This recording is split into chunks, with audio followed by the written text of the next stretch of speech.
بات کے لیے حمد و صلات کے بعد عزیز دوستو، بزرگوں اور بھائیوں، حضرت سیدنا ابراہیم خلیل اللہ علی نبینا علیہ الصلاۃ والسلام کا تذکرہ قرآن مجید نے کئی جگہوں پہ بیان فرمایا ہے۔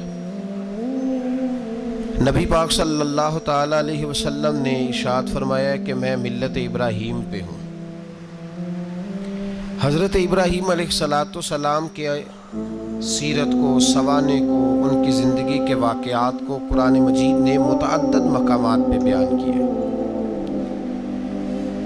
انبیاء کرام علیہ السلام 1,24,000 کم و بیش ہوئے، لیکن دین اسلام میں نبی پاک علیہ السلام کی امت میں جو مقام حضرت ابراہیم کا ہے وہ بس انہی کا ہے۔ ان کی زندگی ایک بڑی خوبصورت، بڑی منفرد اور مسلمانوں کے لیے بڑی اسوہ نور دینے والی زندگی ہے۔ نبی پاک صلی اللہ علیہ وسلم نے فرمایا، میں اپنے باپ حضرت ابراہیم کی دعا بن کے دنیا میں آیا ہوں۔ اور پھر محبوب پاک سید عالم صلی اللہ تعالی علیہ وسلم نے اپنی امت میں بھی جناب ابراہیم کے طریقے کو جاری رکھا۔ صحابہ نے قربانی کے بارے میں حضور سے پوچھا، ما ہذہ الاضحیہ، یا رسول اللہ صلی اللہ علیہ وسلم یہ قربانی کیا ہے؟ تو فرمایا، سنت ابیکم ابراہیم، یہ تمہارے باپ حضرت ابراہیم کا طریقہ ہے، یہ تمہارے باپ حضرت، حالانکہ قربانی نبی پاک صلی اللہ علیہ وسلم کا بھی طریقہ ہے، لیکن فرمایا تمہارے باپ حضرت ابراہیم کے ذکر کو باقی رکھا۔ اللہم صلی علی محمد وعلی آل محمد کما صلیت علی ابراہیم وعلی آل ابراہیم، ان کے تذکرے کو باقی رکھا دین کے اندر۔ حضرت ابراہیم بڑی امتیازی شان والے نبی ہیں، بڑی امتیازی شان والے۔ رب کریم کا وہ دوست جس نے کوئی چیز بچا کے نہیں رکھی، ہر شے ہی اپنے رب کی بارگاہ میں پیش کر دی۔ چند چیزوں سے انسان کو بڑا پیار ہوتا ہے، گھر اسے بڑا پیارا ہوتا ہے۔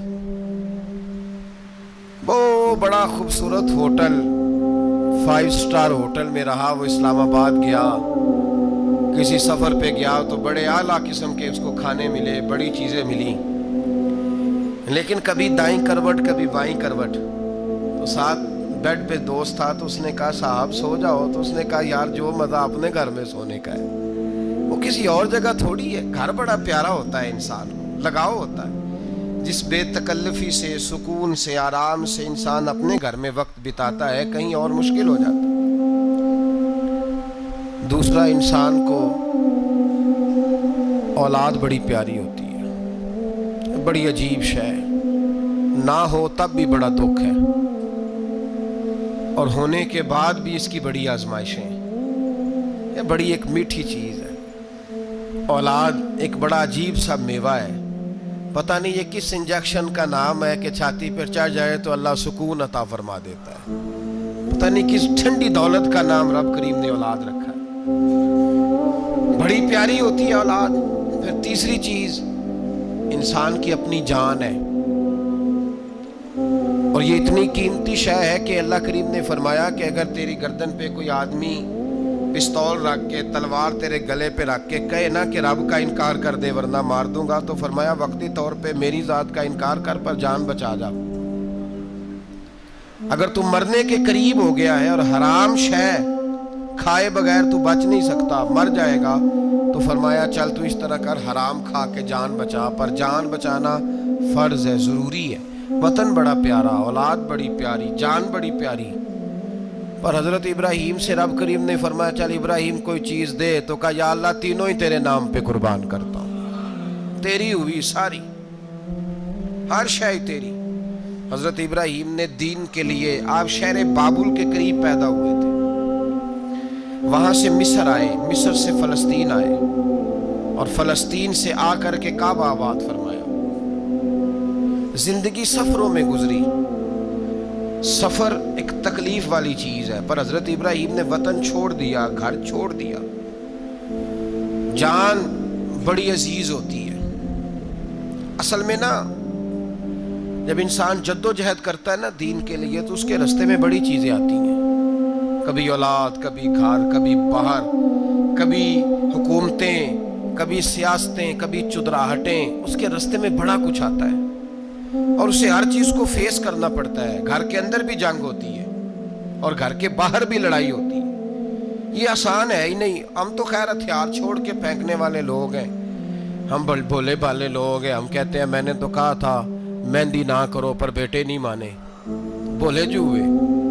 اسی طرح حالانکہ اگر وہ بیٹا کہے نا کہ ابا جی لاؤ زندگی میں سارا کچھ میرے نام کرو تو پھر ہم بھولے نہیں ہوتے، اور اس وقت ہم تیز ہوتے ہیں، کہتے ہیں یہ کیسے ہو سکتا ہے، ہاتھ کاٹ کے دے دوں۔ اس وقت نہیں، دین کے معاملے میں بھولے ہوتے ہیں۔ بیٹا بد مذہب کے پاس جا رہا ہے تو اس وقت ہم بھولے بھالے ہیں، کوئی عرض نہیں۔ لیکن اگر وہ اپنی پسند کی شادی کرے ہمیں کراس کر کے، پھر ساتھ ہی ہم تیز ہو جاتے ہیں۔ تو حضرت ابراہیم نے جب دین کے لیے نکلے تو جد و جہد کی، گھر کے اندر بھی گھر کے باہر بھی۔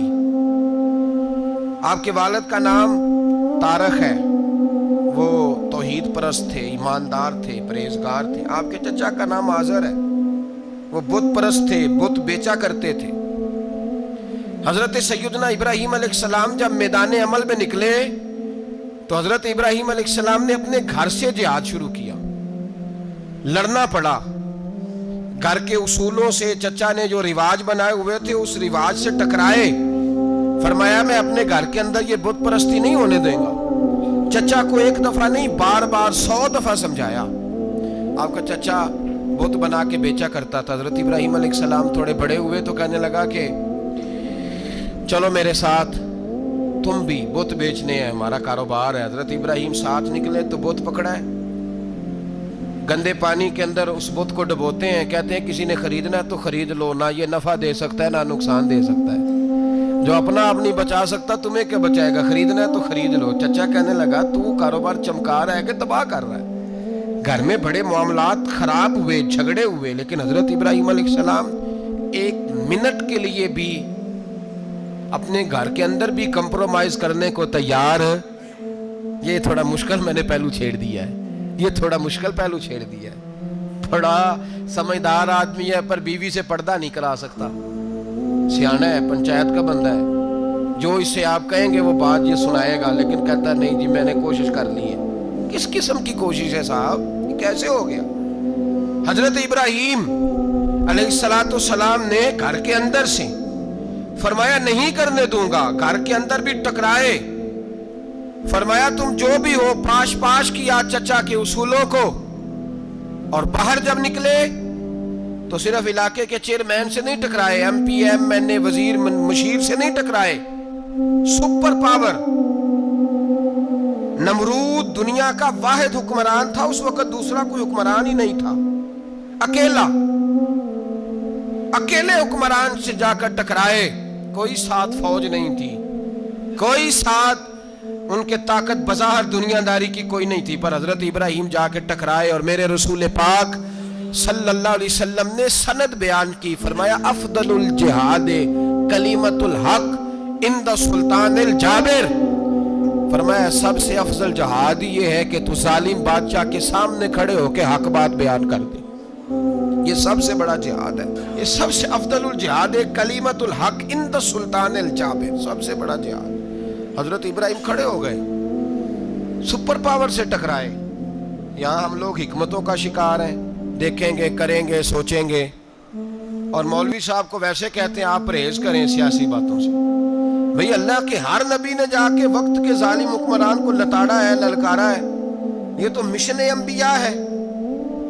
حضرت سیدنا ابراہیم علیہ السلام نے اس کو جا کے کہا کہ تو جھوٹ بولتا ہے، تو جھوٹا ہے، تو خدائی کا دعویٰ کرتا ہے، تو بہت بڑا ظالم ہے، اور قرآن مجید نے اس ساری بات کو بیان فرمایا۔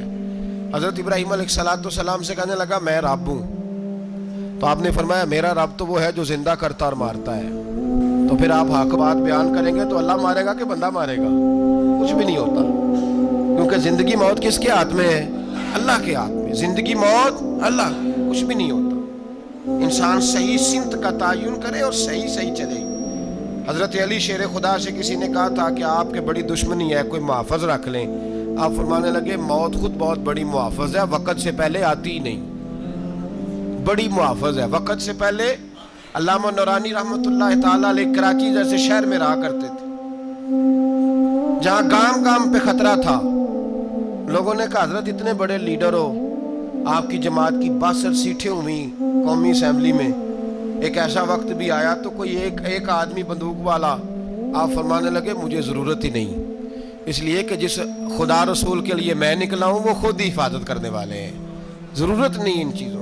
تو بھائی حضرت ابراہیم ٹکرائے اور آپ کا انداز کیا ہے؟ جا کے کہا کہ تو نہیں, خدا وہ ہے جو زندہ کرتا. اور اس نے ایک بیوقوفوں جیسی دلیل دی.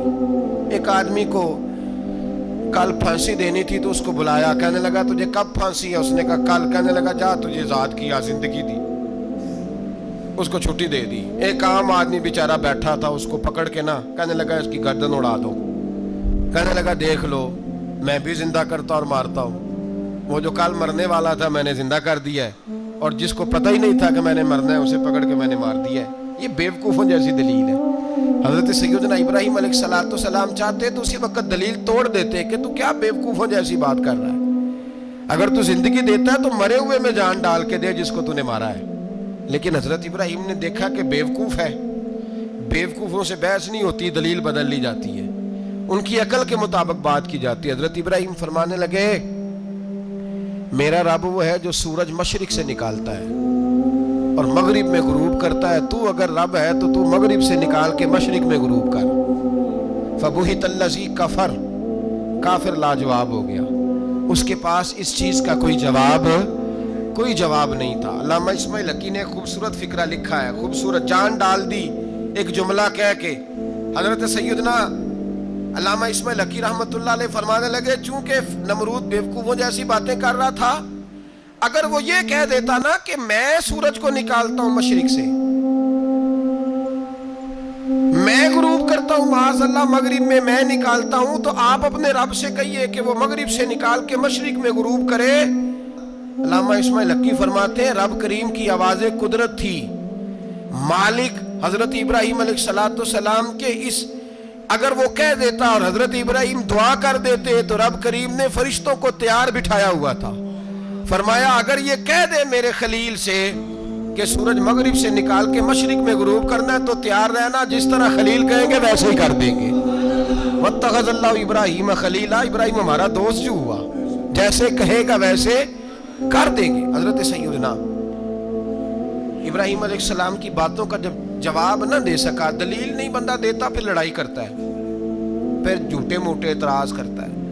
دلیل ختم ہوتی ہے تو لوگ ذاتیات پہ اترتے ہیں, کہتے ہیں یہ کھانستا صحیح نہیں, دیکھتا صحیح نہیں. دلیل ختم, اب ذاتیات پہ اترے, کہنے لگے مجھے پتہ چلا ہے کہ یہ فلانی جگہ گیا تھا تو وہاں جا کے اس نے اس طرح کیا ہے.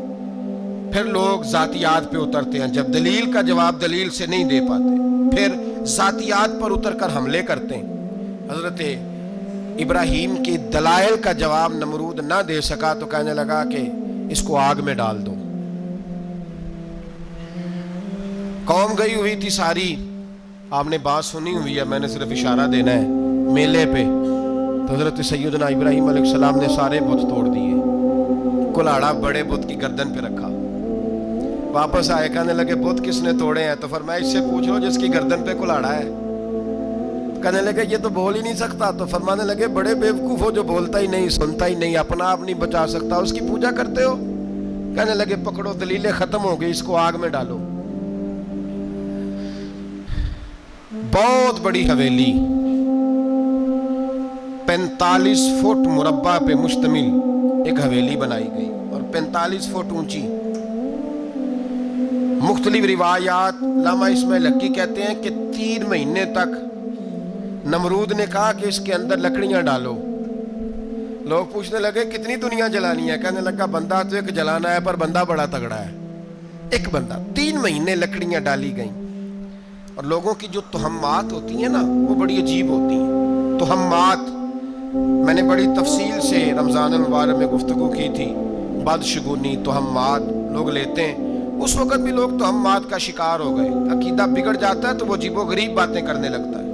تہمات کا شکار ہو گئے. بیبیاں نظر مانتی, میں بیمار ہوں, اگر صحیح ہو گئی تو اتنے من لکڑی دوں گی حضرت ابراہیم کی آگ جلانے کے لیے. ایک عورت لے کے جا رہی ہے لکڑیاں, تو ایک نیک دل آدمی نے اس سے پوچھا کہاں جا رہی ہو؟ کہنے لگی میں نے منت مانی تھی تو حضرت ابراہیم علیہ السلام کو معاذ اللہ جلانے کے لیے لکڑیاں لے کے جا رہی ہوں۔ تو وہ رب کریم کے بندے کہنے لگے تو ڈھونڈتی رہے گی، تجھے وہ جگہ ملے گی نہیں۔ وہ بی بی کئی مہینے گھومتی رہی، جگہ ہی نہیں ملی جہاں لکڑیاں ڈالنی، ماری گئی۔ تو ہمات کا شکار ہوئے بہت سارے لوگ، تو ہمات کا بھائی، تو ہمات دین کے اندر منع ہے۔ تو ہمات دین میں کوئی نظر ماننا، کوئی کسی بزرگ کے مزار پہ جا کے سالے ثواب کے لیے کوئی چیز ماننا، یہ تو درست ہوا، لیکن غیر شرعی نظریں مان لینا کہ میں آگ کے گرد چکر لگاؤں گا، میں جناب وہاں جا کے یہ والا تماشا کروں گا، میں دھاگا باندھوں گا، میں رسا کاٹوں گا، میں وہاں گندے ہو سے پانی پیوں گا، ان کی شریعت اجازت، یہ توہمات ہیں، بدشگونی ہے، دین میں ان کی کوئی گنجائش۔ آپ نظر ماننے سے پہلے بھی کسی عالم سے رابطہ کریں کہ میں منت مانگنے لگاؤں تو کیسے ماننی چاہیے، اس کا طریقہ پوچھیں، ایسے ہی غلط چیز کی منت تھوڑی مان لی جائے گی۔ بہرحال آمدام برسرے مطلب حضرت ابراہیم کے لیے آگ جلائی گئی، 45 فٹ اونچی آگ ہے، پرندہ بھی اوپر سے گزرتا ہے تو نیچے گر جاتا ہے جل کے، اتنے دن لگا کے آگ جلائی گئی۔ اب حضرت ابراہیم کو جلایا جانے لگا ہے۔ یہاں تو موجیں ہے نا، جو کسی ادارے کا سربراہ ہے اس کے لیے موج ہے، کسی جگہ آفیسر بن گیا تو موج ہے، پیر صاحب کے لیے موج ہے، علامہ صاحب کے لیے موج ہے، خطیب صاحب کے لیے موج ہے۔ جلنا کس کو پڑتا ہے؟ وہاں علی کوئی نہیں رہا الا ماشاءاللہ، وہ لوگ گزر گئے جو تکلیفیں سہ کے کام کرتے تھے، گزر گیا زمانہ۔ حضرت سیدنا ابراہیم علیہ السلام کو جلایا جانے لگا ہے تو اب اتنی بڑی آگ ہے تو ڈالیں کیسے؟ شیطان نے تجویز دی کہ منجنیق بناؤ، منجنیق، بڑے بڑے بانس باندھ کے ان کے نیچے رسا باندھو، وہ جس طرح جھولنے کے لیے جھولا بنایا جاتا ہے اس طرح ایک منجنیق پرانے زمانے میں اس میں پتھر رکھ کے پھینکے جاتے تھے دشمنوں پہ، وہ منجنیق بنائی گئی کہ دور سے حضرت ابراہیم کو پھینکیں گے، ہاتھ حضرت ابراہیم کے باندھ دیے، پاؤں مبارک باندھ دیے، پوری زمین پہ ایک نام لینے والا خدا کا، اور اس کو آج رسیوں میں جکڑا ہوا ہے۔ جب پھینکا جانے لگا نا آگ میں، حوریں رونے لگی، فرشتے تڑپنے لگے، اے اللہ یہ کیا ہونے لگا ہے؟ ایک تیرا خلیل اور وہ بھی آگ میں۔ فرمایا جاؤ جا کے اس سے کہو اگر تمہاری مدد لیتا ہے تو اسے بچاؤ۔ ہوا کا فرشتہ آیا، کہا ابراہیم اگر تو کہے۔ او بھائی ان چیزوں کو کہانی سمجھ کے نہ سنا کریں، یہ داستان نہیں، یہ وہ طریقے ہیں جو ہمارے رسول نے ہمیں اپنانے کا حکم ارشاد فرمایا ہے، جو عقیدے، یہ وہ نظریات ہیں جو ہمیں اوڑھنے کو کہا گیا، اپنے رب کریم کی رضا پہ راضی رہنے کے یہ وہ خوبصورت مواقع ہیں صوفیاء نے جن کو بنا کر سمجھا کر ہم تک پہنچایا ہے۔ یہ ہے اہل طریقت کی باتیں، وہ کہتے ہیں یار جس حال میں رکھے راضی رہنا ہے۔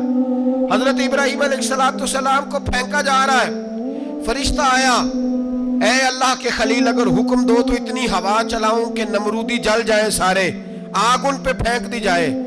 آپ نے فرمایا تو جا، تجھ سے مجھے کوئی کام نہیں۔ تھوڑی دیر کے بعد پانی کا فرشتہ آیا، کہا حضور اتنی بارش برساؤں گا کہ آگ بجھ جائے گی۔ فرمایا تو جا، تجھ سے کوئی کام نہیں۔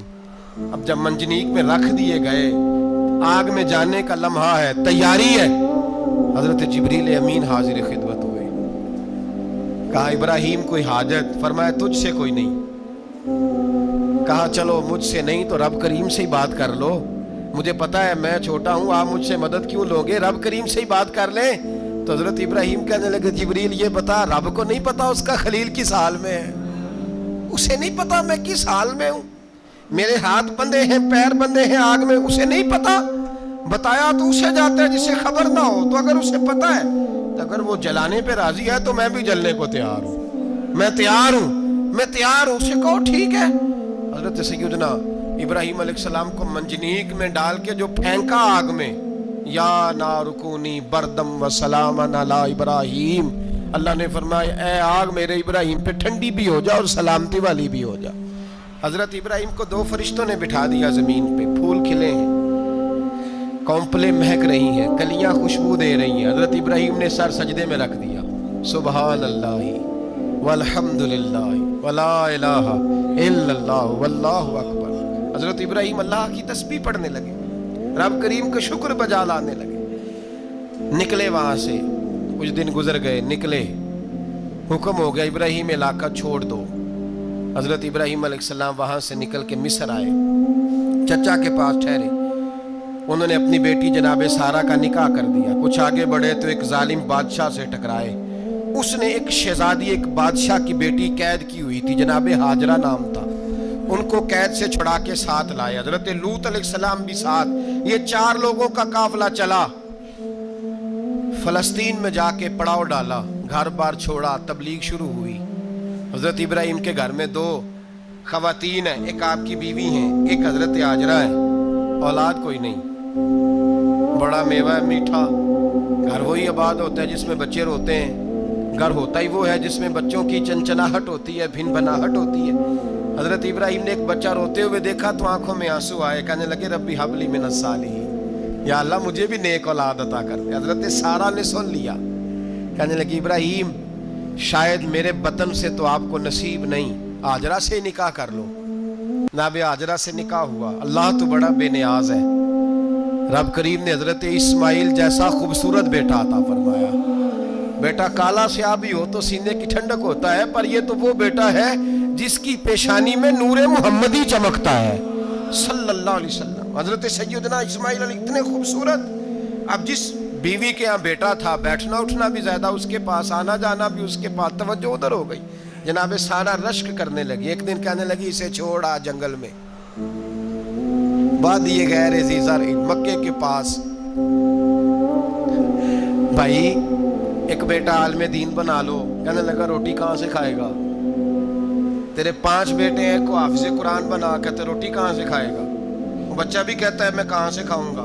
حضرت ابراہیم علیہ السلام تو چند مہینے کا بچہ چھوڑ آئے، تو کہاں سے روٹی کھائی حضرت اسماعیل نے، کہاں سے کھائی ان کی اماں نے روٹی، بھوکے مر جاتے ہیں یہ سارے۔ میں بڑی ذمہ داری سے کہا کرتا ہوں کہ جتنی خوبصورت روٹی اللہ کریم دین کے خادموں کو عطا کرتا ہے شاید کسی اور کے نصیب ہوتی ہو، لیکن ہم لوگ توجہ ہی نہیں کر رہے، ہمارا ذوق ہی نہیں بن رہا، ہم یہ محنت ہی نہیں کر رہے کہ قوم کو مستند علماء کی ضرورت ہے، علاقوں کے علاقے خالی ہیں، ادھر ہمارا مزاج ہی نہیں بن رہا، توجہ ہی نہیں دین کی خاطر۔ اور پھر چلے بچے تو بعد کی بات ہے نا، جو ابھی خود جوان ہے وہ بھی تو یہ دعا، ایک صاحب مجھے کہنے لگے میں دعا مانگ رہا ہوں اللہ مجھے بیٹا دے تو میں اسے دین پہ لگاؤں گا، تو میں نے کہا آپ بھی بوڑھے نہیں ہوئے، آپ خود ہی لگ جائیں، بیٹا تو ابھی آئے گا تو لگے گا نا، تو آپ تو اس وقت ہے تو آپ تو پہلے لگے نا صاحب، 2 گھنٹے تو نکال کے آئے، دین سیکھنے کو کافی ہے۔ آپ اتنی لمبی سوچ رہے ہیں کہ بچہ آئے گا تو بڑا ہوگا تو وہ جائے گا تو دیکھی جائے گی، ابھی تو آپ ہیں تو آپ تو آؤ۔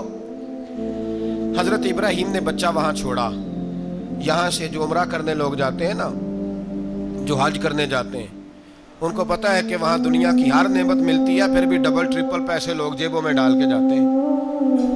حضرت ابراہیم جب وہاں لے کے گئے تو کوئی انسان نہیں تھا، پانی کا قطرہ نہیں تھا، 2 کلو کھجوریں، ایک مشکیزہ، بیوی کو تھمایا۔ ہمارے گھر میں ہزاروں چیزیں پڑی ہیں، لیکن وہ جو توکل ہے نا وہ ختم ہو گیا ہے۔ اللہ دے گا، حلال حلال پہ قناعت کرے، جائز جائز پہ بھروسہ کرے، رب کریم عطا کرنے والا ہے، وہ مزاج ختم ہو گیا۔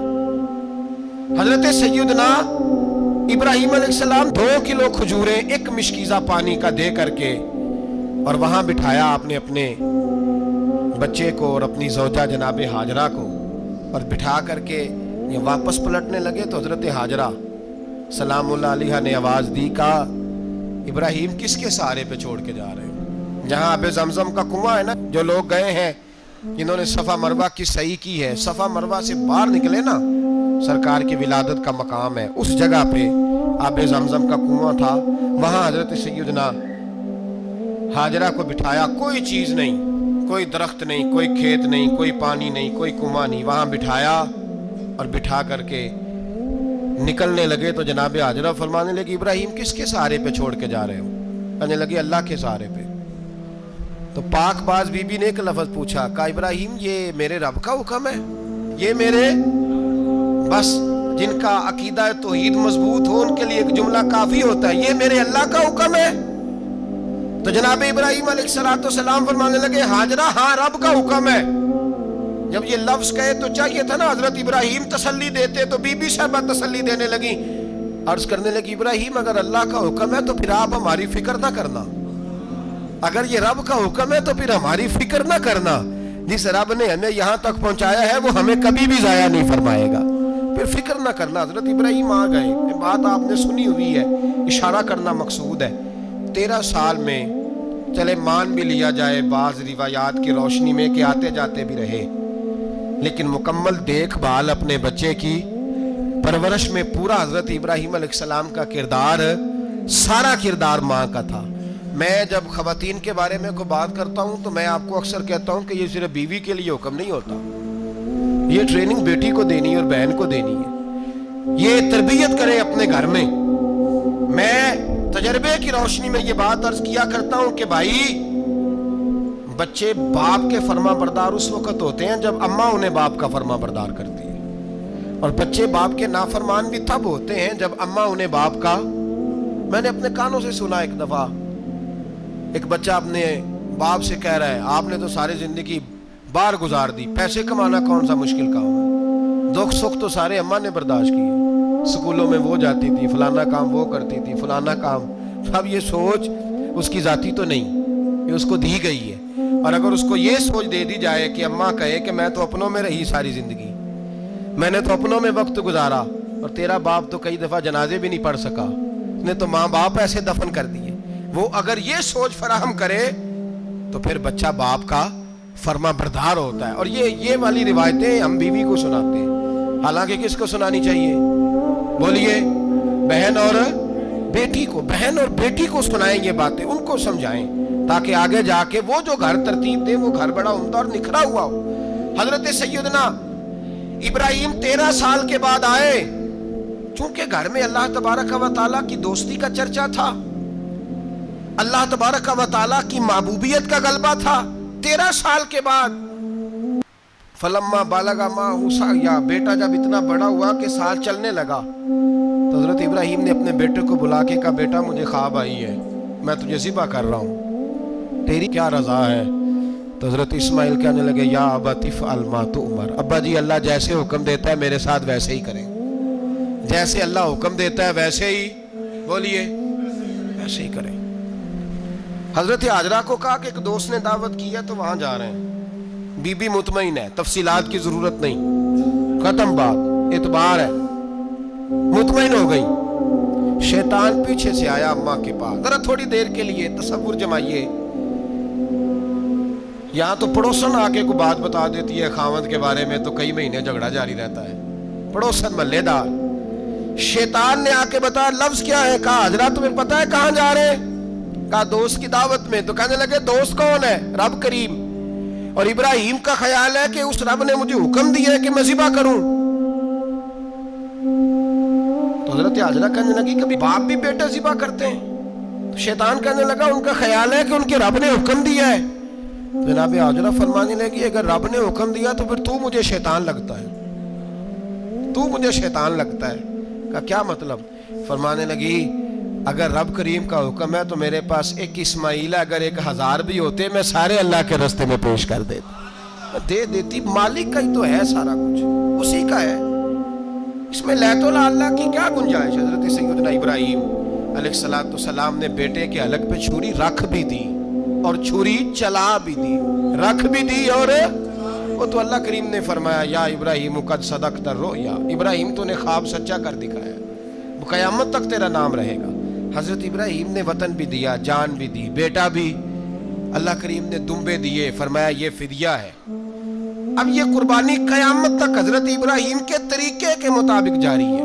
حضرت ابراہیم بہت بڑے مہمان نواز تھے, بہت بڑے. آپ جب مصر میں قیام تھا تو بڑے بڑے لمبے چوڑے لنگر پکتے تھے, لوگ آیا جایا کرتے تھے, بڑا تفصیل کے ساتھ کھانا ہوتا تھا. مہمان نوازی آپ کی خاص صفت مبارکہ ہے. ہمارے ہاں بھی مہمان نوازی ہوتی ہے امیروں کی, بلکہ اب تو مہمان نوازی اس طرح کی ہے کہ کل تیری میرے پاس دعوت ہے اور پرسوں میری تیرے پاس ہے. وہی امیروں میں وہ چکر رہتا ہے, پارٹیاں دوست ایک دوسرے کو ڈالتے ہیں, تیری طرف پارٹی تیری طرف, اور اسی انداز میں اب یہ عید آئے گی نا ٹکا پارٹیاں ہوں گی جگہ جگہ. اور لوگ سوال پوچھنے لگے ابھی سے, کہتے ہیں قربانی کا کتنا گوشت گھر رکھنا جائز ہے, قربانی کا کتنا گوشت گھر رکھنا جائز ہے؟ سارا ہی جی اس لیے فریزر لے لے، فریج سے نہیں کام چلے گا، سارا ہی جہاز گھر رکھنا سارا ہی جائز ہے، رکھ لیں۔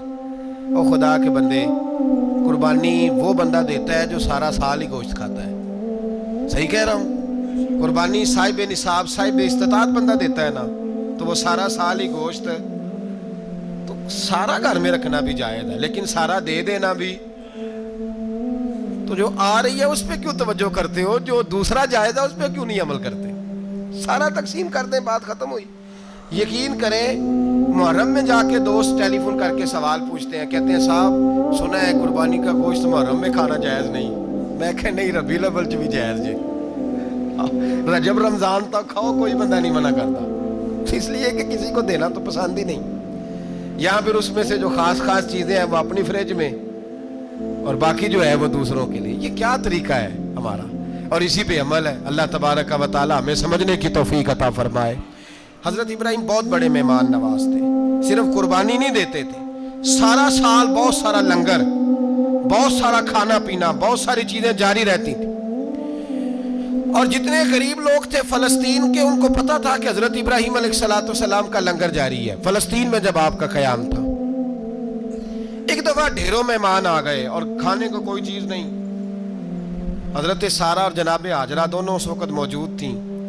وہ کہنے لگی ابراہیم بہت سارے مہمان آ گئے تو کیا کریں؟ جناب سارہ کہنے لگی کس طرح کر کے ان کی مہمان نوازی کرنی؟ اور حالات یہ ہے کہ قحط پڑا ہوا ہے فلسطین میں، مصر میں، دور دراز علاقوں میں۔ تو حضرت ابراہیم کہنے لگے یہ اللہ کے مہمان ہیں اور ہمیں رب کریم کا بندہ سمجھ کے آ گئے، اللہ ہی بندوبست کرے گا۔ فرمانے لگے میرا مصر میں ایک دوست ہے، وہ قحط کے دنوں میں غلہ جمع کر لیتا ہے، میں اس کی طرف پیغام بھیجتا ہوں، مجھے امید ہے وہاں سے غلہ ملے گا۔ 2 3 5 اونٹ والے غلام بلائے اور ان کو کہا کہ جاؤ غلہ لے آؤ مصر کے دوست سے۔ وہ لوگ کہتے ہیں ہم غلہ لینے گئے، وہاں جب پہنچے تو حضرت ابراہیم خلیل اللہ علیہ السلام کا پیغام دیا تو آپ کا وہ دوست کہنے لگا غلہ تو بے شمار تھا، مجھے خبر نہیں تھی کہ حضرت ابراہیم کا پیغام آئے گا، تو میں تو سارا تقسیم کر چکا ہوں، لوگ لے گئے، اب تو کوئی شے نہیں۔ اب وہ خالی آ گئے 5 کے 5 اونٹ۔ جب خالی آئے تو حضرت ابراہیم کی حویلی کی دیواریں چھوٹی چھوٹی تھیں، ان غلاموں میں سے، خادموں میں سے، آپ کے ان چاہنے والوں میں سے ایک کہنے لگا یار وہ غریب تو انتظار کر رہے ہوں گے کہ غلہ لینے گئے ہیں، ہمیں روٹی ملے گی۔ چھوٹی چھوٹی دیواریں ہیں، وہ جب دیکھیں گے نا خالی آ گئے تو انہیں تکلیف ہوگی، اس طرح کرو بوریوں میں ریت بھر لیتے ہیں، ریت بھر کے لے جاتے ہیں، بعد میں اندر رکھ کے انہیں سمجھا بہلا لیں گے یا حضرت ابراہیم کو بتائیں گے، وہ خود ہی ان لوگوں کی دل جوئی فرمائیں گے۔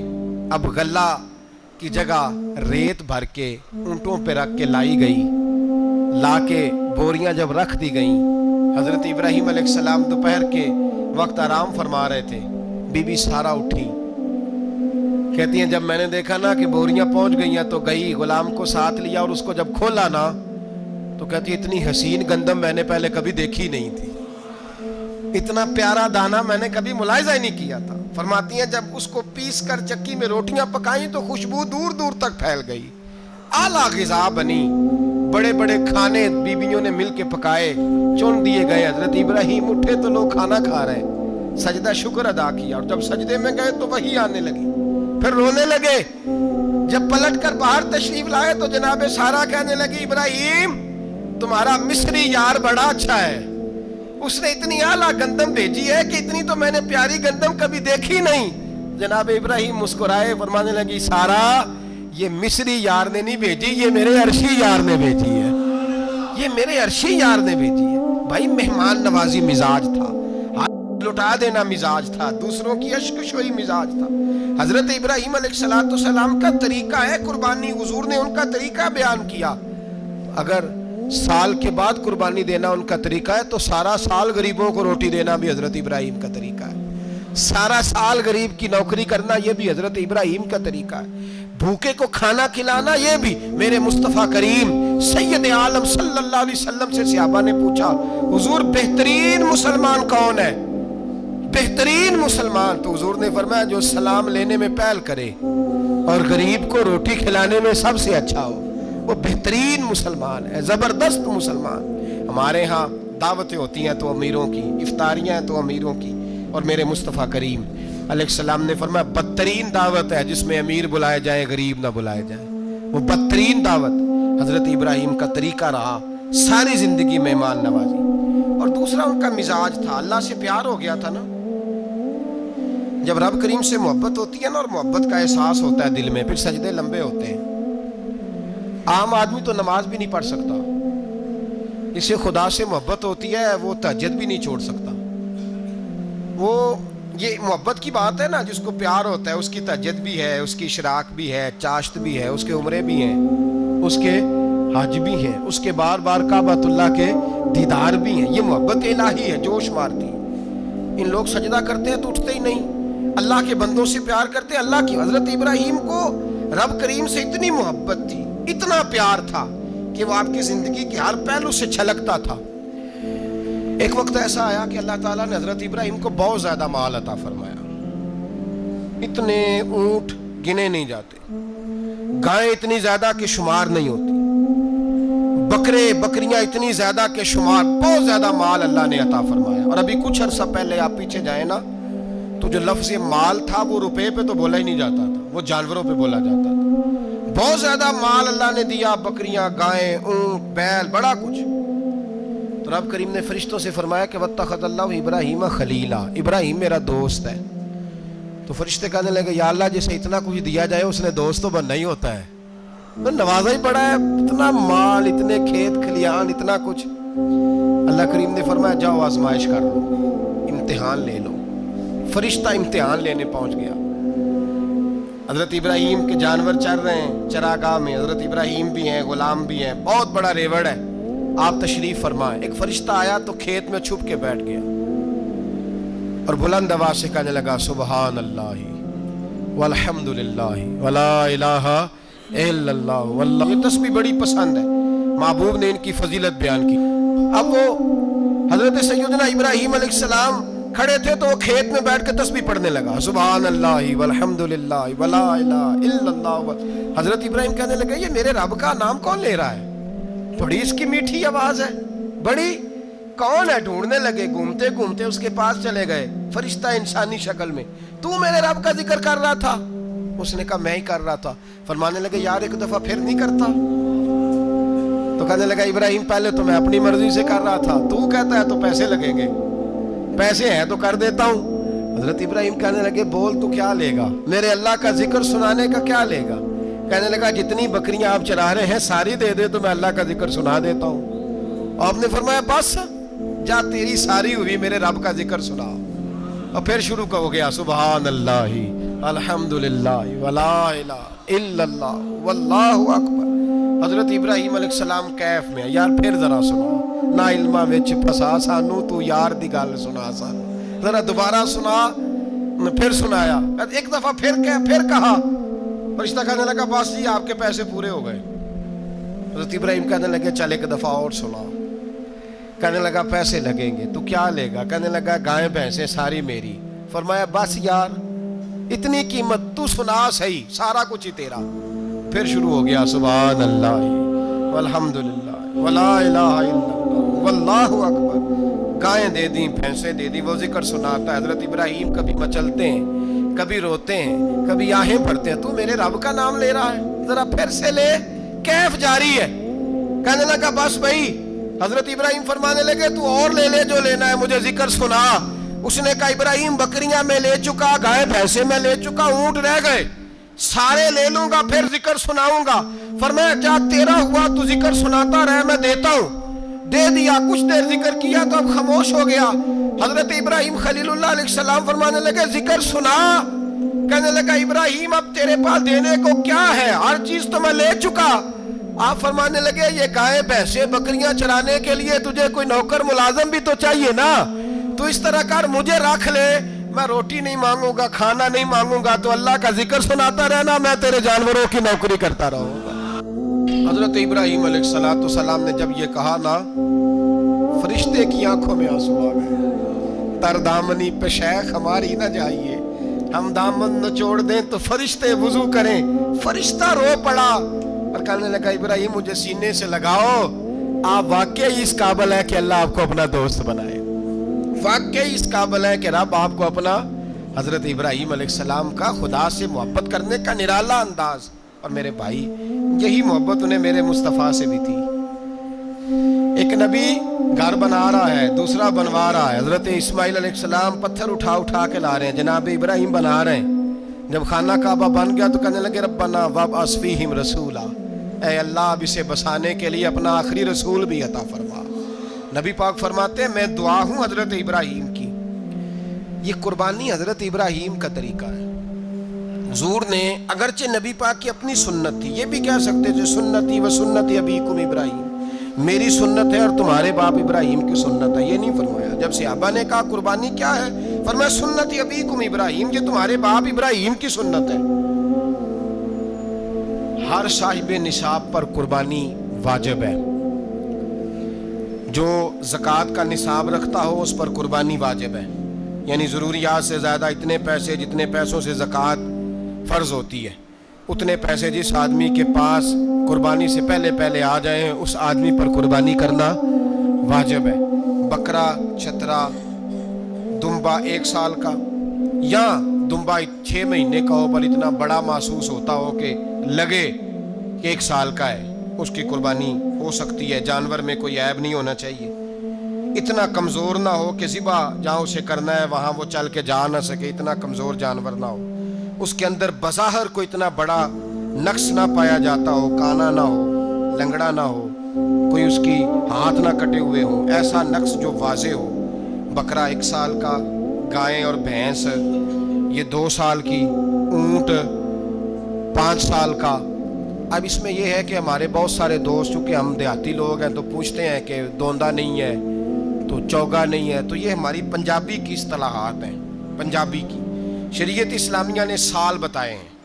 یہ تو ہم نے اپنی آسانی کے لیے, یا دیہاتوں میں جو ماحول تھا اس طرح کا جانور لیں, خوبصورت جانور لیں.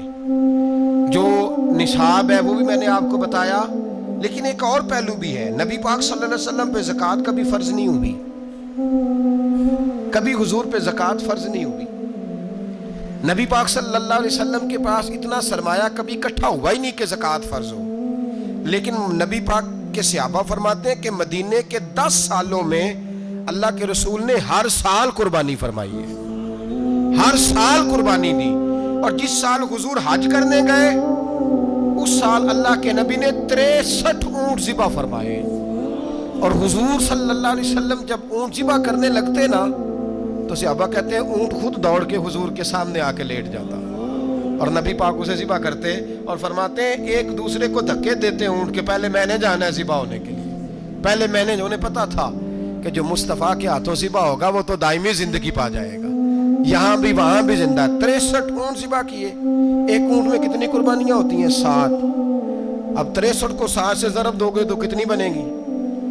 اور پھر نبی پاک صلی اللہ علیہ وسلم نے 10 سال مدینہ منورہ میں قربانی دی, ہر سال. اب وہ 63 اونٹ, ایک اونٹ میں 7 قربانیاں, ہر سال یہاں قربانی. اور مولا علی شیر خدا فرماتے ہیں نبی پاک 2 قربانیاں دیتے. میں نے کہا حضور 2 جانور ذبح کر رہے ہیں آپ, تو حضور نے فرمایا ایک میری طرف سے, ایک میری امت کی طرف سے, غریبوں کی طرف سے. اور حضرت علی کو حضور نے وصیت فرمائی تو 2 دیا کرے گا. یا رسول اللہ صلی اللہ علیہ وسلم میں غلام ہوں, خادم ہوں. حضور نے فرمایا علی ایک تو نے اپنی دینی ہے, ایک میری طرف سے دینی ہے. 2 قربانیاں. مولا علی نے بھی ساری زندگی 2 قربانیاں دی. حضرت علی بھی مال کے نصاب نہیں تھے, اپنا مکان ہی نہیں تھا, کوئی کاروبار نہیں تھا, کئی دن فاقے رہتے تھے, پر قربانیاں کتنی دیتے تھے؟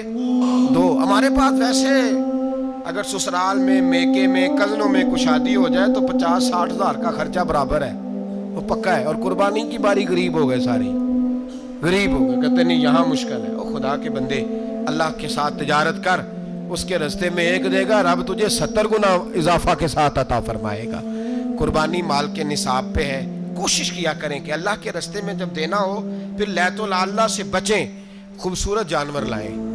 جن کو اللہ نے توفیق دی ہے ان کے لیے نصیحت ہے, جن کو اللہ نے توفیق دی.